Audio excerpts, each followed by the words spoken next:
If you think bricks are boring, you haven't been to Errol. Chris has, and that's where he met Andrew Clegg. You never know a crossroads as you approach it. You only know a crossroads when you look back. And mine was in the high Andes in Ecuador. And I noticed that wherever I looked, people were tilling the earth, harnessing crops, really, doing good in the true sense of the term. And I felt as though I was just an idle hedonist, starving, very hungry, but walking in the hills. And I didn't notice the man.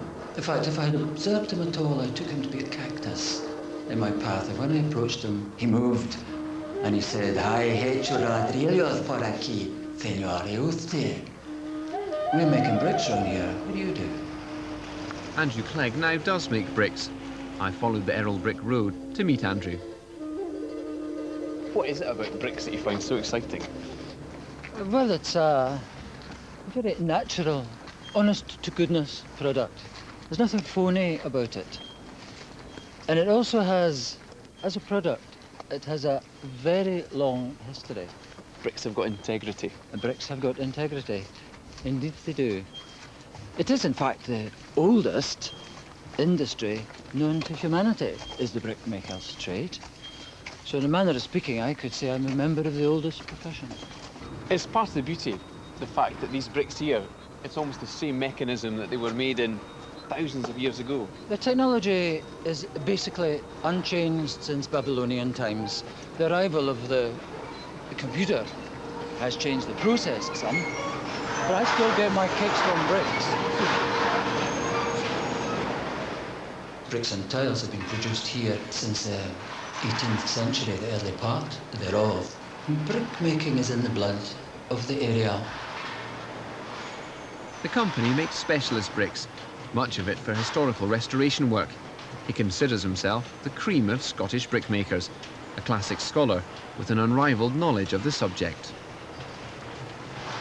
Every fabled or legend about creation takes this form, that the Great Spirit breathes life into a piece of clay, shapes it like man, and lo and behold, we have humanity. That's even true of our own modern scientific or technological culture, because Darwinism says the same thing. We have, in fact, evolved from the primeval slime. And the primeval slime, of course, is clay. So I am of clay. We are all of clay. I thought the machinery resembled something Wallace and Gromit had thrown together, but for Andrew, it's a thing of beauty. The clay is prepared by being milled and passed through high-speed rollers, and from there it then passes to the next stage, which is the clay shaping team. And they make it into whatever shape is required.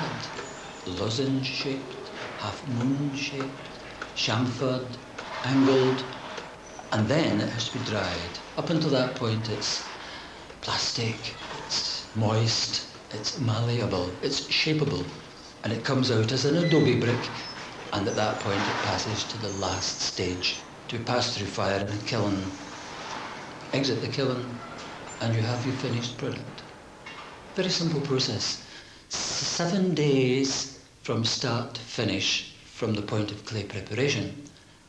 12 million years in preparing the clay for the process.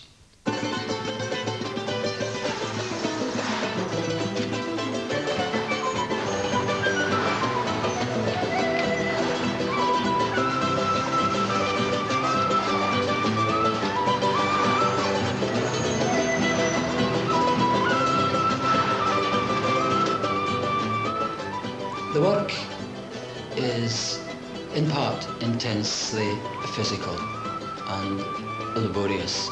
Part of the bargain, part of the contract, if you like, is that the hours are short. We've all done hard graft in our time.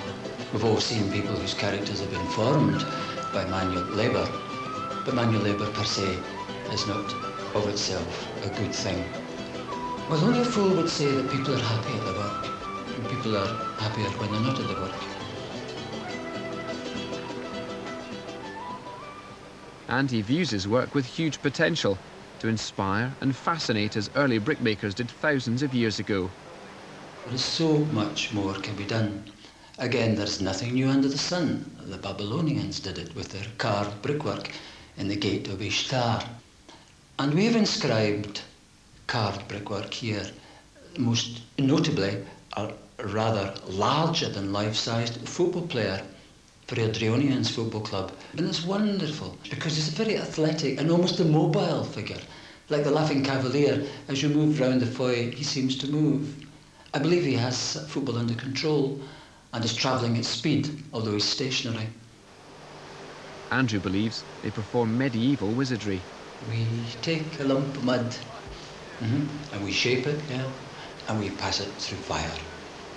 And it is, in a sense, an alchemical process because we've taken soil, that's like glacial alluvium, brick earth. We take it, we shape it, we pass it through fire, and at the end of the process, if you knock these two lumps of what was earth or clay together, you get a metallic ring. That we are links in a chain is very important to perceive that. I think brickmaking has enabled me to still retain something of what psychologists call the primary process. Ours is a very sensuous industry, and clay is a very tactile material. I find it pleasurable to work with clay. I find it very exciting to transform it into something else. And to people who just say, it's just a brick. Of course it is, it's just a brick. Join us in part 2 when we go